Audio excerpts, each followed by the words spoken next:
Our topic is Tungji Restoration 1860 to 1874. Tungji Restoration was an attempt of the Chinese government to restore the imperial order after the Taiping Revolt and the imperial aggressions. In 1860, the British and the French signed the agreement with the imperial regime in China, which was known as the Peking Convention. By that time, the Manchu dynasty was virtually on the verge of collapse. The imperial summer palace had been burnt by the French and the English troops. A large number of Chinese provinces were disturbed by the insurrections. Apart from the Taiping upsurge, there were other insurgencies like Miao Revolution and the Muslim Revolt.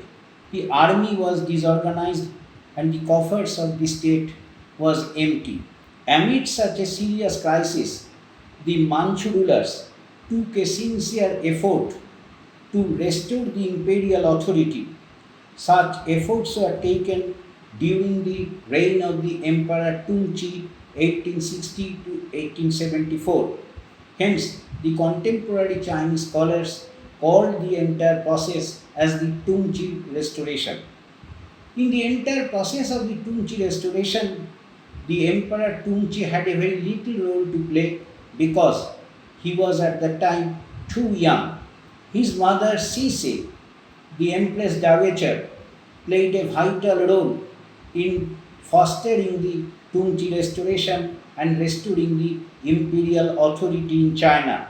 She was ably supported by a number of Chinese bureaucrats who are highly skilled and whose untiring efforts temporarily halted the process of decline of the Manchu authority in China. In the words of the eminent historian Jia Sheno, quote, the real artisans of the restoration were a few senior officials in the capital and in the provinces, unquote. During the period of serious factional squabble broke out in the Chinese court. A coup d'etat was planned in full connivance with Prince Kung, the brother of the deceased Emperor Xiang Feng. The other princes were either forced to commit suicide or were killed. It helped eliminate quarrels among the different factions and emphasize the collective interests of the Chinese as well as of the Manchu bureaucracy. The new government was set up in early November 1861. The fact that a homogeneous group was brought to power by the coup d'etat, Emmanuel Xu rightly remarked, the emergence of a new political leadership at Peking played a vital role in forging a new era. Program related to restoration of imperial authority. The motive of restoration was not restricted to bring back the old order alone. The restoration aimed at dealing with the new situation arising out of external invasions and insurgencies in China. Some constructive programs were undertaken for the purpose of restoration of imperial power and imperial authority. In fact, emphasis was put on the programs related to socio-economic reconstruction. The persons who played a pivotal role in the entire process of restoration were staunch believers in Confucian ideology. The primary aim of Tungji restoration was to develop a stable society based on agriculture. The principle of reducing public expenditure got priority. It was instructed that the bureaucrats should live a rigorous life and they should reduce their expenditure in private and public lives. However, the reformers refrained from following the example of Meiji Japan to promote an economic development and to develop a modern economy which the Meiji reformers of Japan did. The bureaucrats were afraid of the fact that increase in wealth and expansion of production could disturb the Confucian class division and the Confucian and traditional class order of China. Remaining true to the Chinese traditional system, the bureaucrats were interested in maintaining a harmony between people's livelihood and the state finances. The policy of state finances owed much to the Confucian principle, which categorically stated respect agriculture and scorn trade. Leaders involved in restoration program were determined to strengthen the agrarian economy. They actually emphasized on three issues. One, expansion of agriculture. Two, emphasis on public welfare. And three, reduction of land tax. Areas severely affected by the Taiping Rebellion got priority for implementing the reforms. As the Taiping Rebellion broke out, a large number of rural people began to flee away from the insurgent areas. Hence, the vast areas of rural China saw a sharp decline in agriculture. There was enormous wasteland in China. The Chinese government now took initiative to develop irrigation system in several regions for improvement of agriculture. Irrigated areas gradually began to attract the peasants who left their land. The government again took measures to rehabilitate the fleeing peasants in their respective areas. Toward the end of 1866, the governor of Zhenjiang reported that agriculture and silk rearing saw a marked improvement in almost all the districts. Measures adopted by the government during the restoration period encouraged rehabilitation of farmers, which accelerated the process of expansion of agriculture. The government officials of Xinjiang confiscated the wastelands and sold them to the new settlers at a very low price. Government gave loan to the peasants for purchasing seeds and agricultural equipment. In many districts, land rent was reduced to 30% of the entire produce. The wastelands of the border areas were brought under agriculture, leading to an increase in agricultural production. Modification in land ownership. The Confucian ideal of restoration implied the re-establishment of a majority of the peasant landowners. The results of the agrarian policy appear uneven on this point. The situation varied from district to district, even village to village. At Zhenjiang, in Jiangsu, the big landowners disappeared along with the Taiping Rebellion, and only peasant landowners were left. The drop in the price of land enabled the rich to acquire more. Bureaucrats and army officials built up vast domains in rural parts of China. Contractors also came on the surface who purchased large stretches of land and rented them to tenant farmers without the traditional guarantee of life tenure. Public works. In the provinces reclaimed from Taiping, reconstruction offices were set up to mend city walls and build temples. With the help of the gentry, the reserve granaries were repaired and many more granaries were constructed for fighting famine. The most urgent task, however, was to get the water under control. Vast stone reservoirs were built up and dikes were rebuilt along the sea coasts. During the early years of the Tungchi restoration, provincial officials tried to drag the riverbed and repair the dikes. The Yellow River, however, again flooded in 1866, and the governor of Shantung engaged the flood victims to the work of vast reclamation project. Reduction of land tax. As a crucial factor behind the popular insurgencies in China in mid-19th century was the tax abuse, and since overtaxation could hamper the resumption of agriculture in China, the restoration officials reduced some of the taxes that proved burdensome for the peasantry. During the Tungchi restoration, land taxes were cut by 30% compared with the years between 1840 and 1850. Total or partial rebates were often granted in the disaster areas. The most important measure was the permanent reduction of land tax in certain areas. An edict of July 1863 sanctioned a reduction of two-thirds of the basic rates. Obstacles to the growth of trade and commerce. The restoration did nothing to develop the traditional trade and commerce in China. Rather, it increased taxes which burdened the traders and men involved in commercial activities.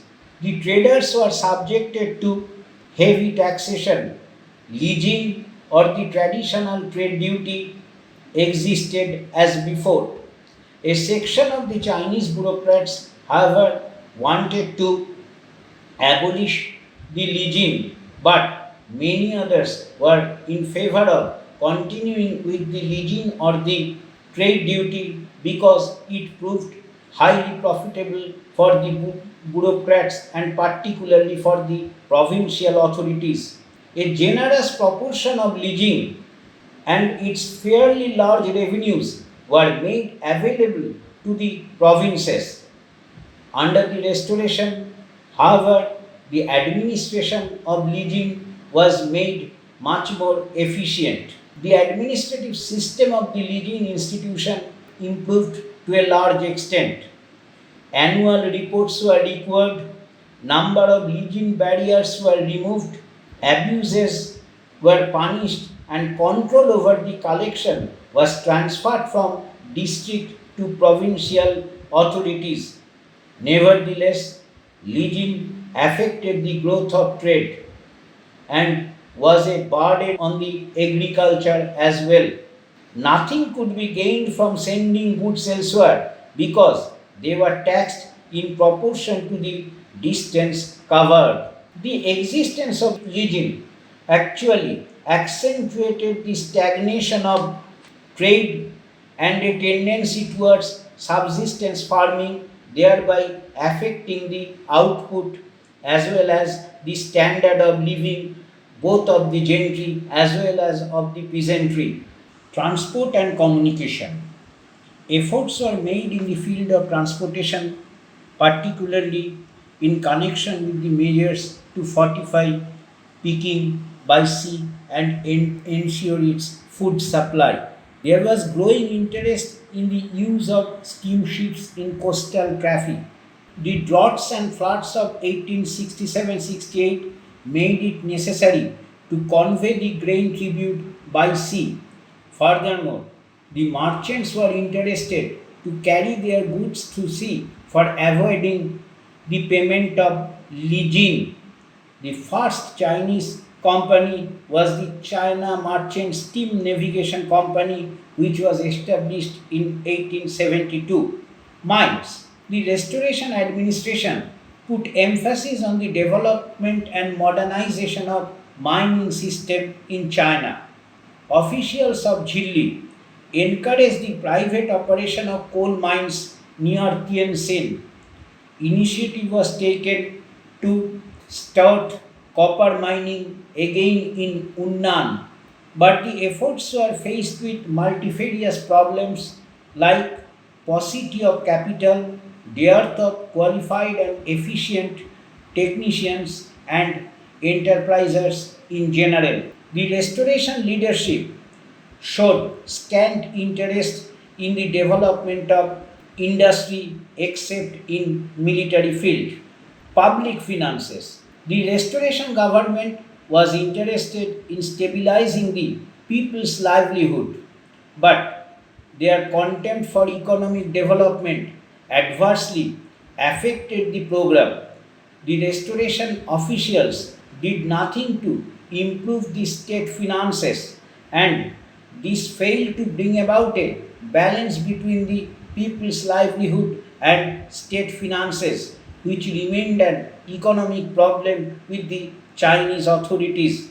The officials firmly believed that the increase in public expenditure was temporary, so they went for a makeshift arrangement and for temporary remedies.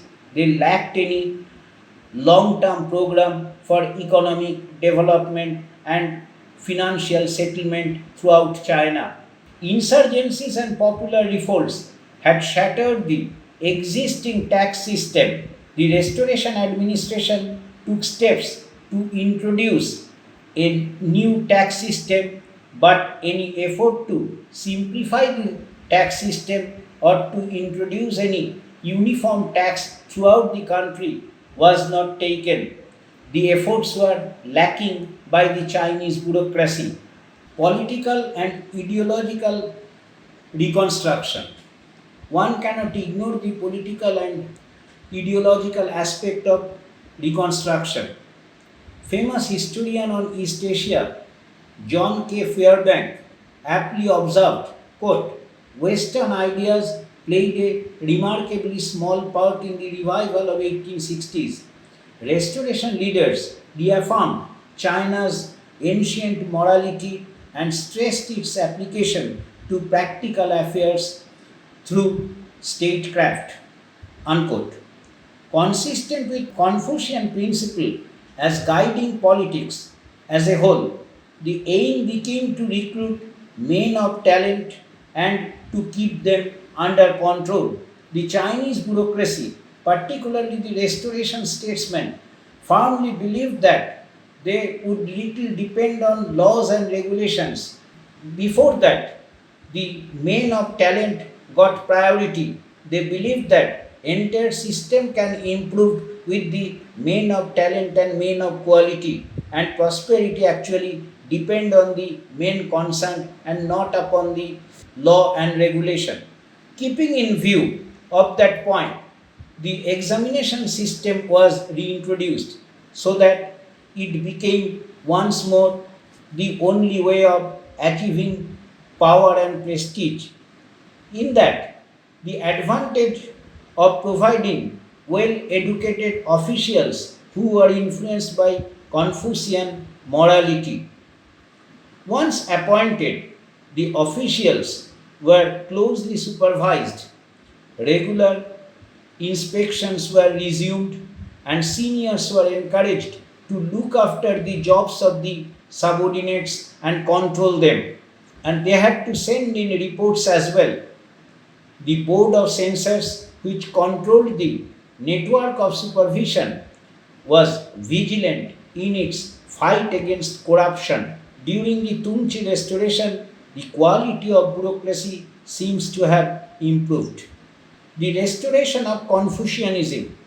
We have told earlier that all the men who were strongly involved with the restoration activities were deeply influenced by Confucian philosophy and Confucian ideology.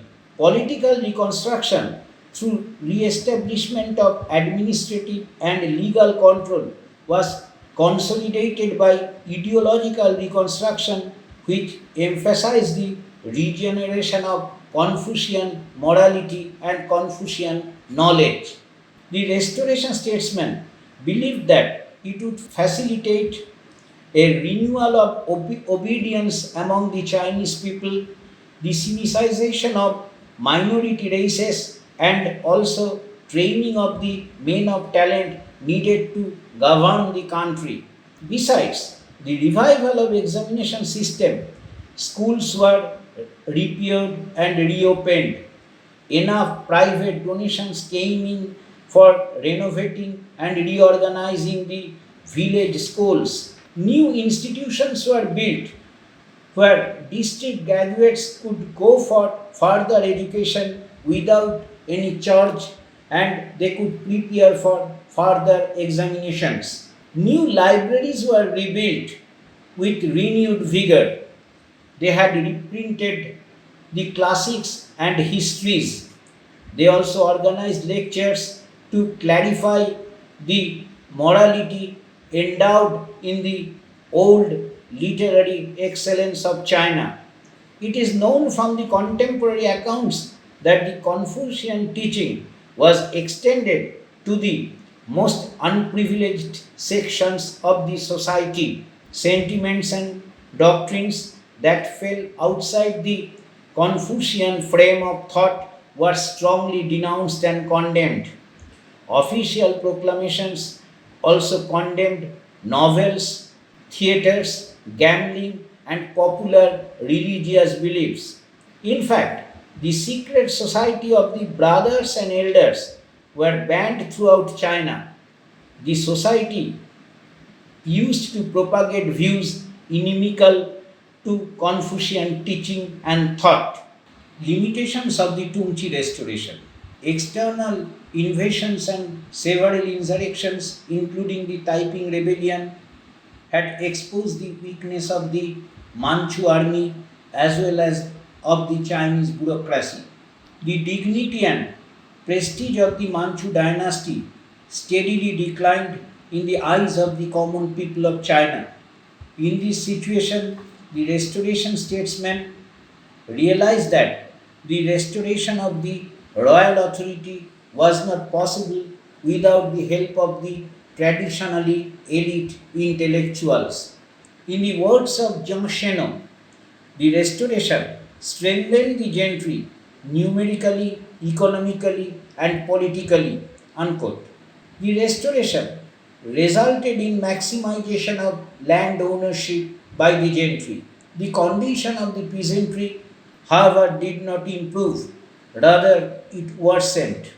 In rural indebtedness increased rapidly, and a large number of marginal peasants were struck by severe indebtedness. There was no attempt on behalf of the government to redress the grievances of the peasants and reduce the problem of rural indebtedness in China. Virtually no steps were taken to improve the plight of the peasantry, which badly affected the agriculture as a whole. Similarly, industry and commerce also remained neglected. No effort on behalf of the restoration officials could be seen to develop a well planned economy in China, emphasizing on the development of industry, trade, and commerce, a uniform tax system, and effective fiscal policy were not introduced. Lack of development of industry and commerce increased pressure upon the agriculture. Natural calamity and increase of population in China made the situation worse. Restoration program not only deteriorated the condition of the peasants, it also miserably failed to raise the standard of living of the gentry themselves. Majority of the gentry could not increase their wealth, and their available funds remained scanty, and they could not invest in the fields of industry and commerce. Possibilities for investment and economic development depended on a very small number of rich merchants. A very small number of gentry also became wealthy enough to become entrepreneurs, but they did not want to destabilize the traditional order by launching modern enterprises. So we see that the Tungchi restoration was replete with problems and deficiencies. No economic development could be seen by the effort. In fact, it was preceded by the self-strengthening movement in China, and Tungchi restoration may be described as the first stage of the self-strengthening movement in China, as it paved the way for self-strengthening. Thank you.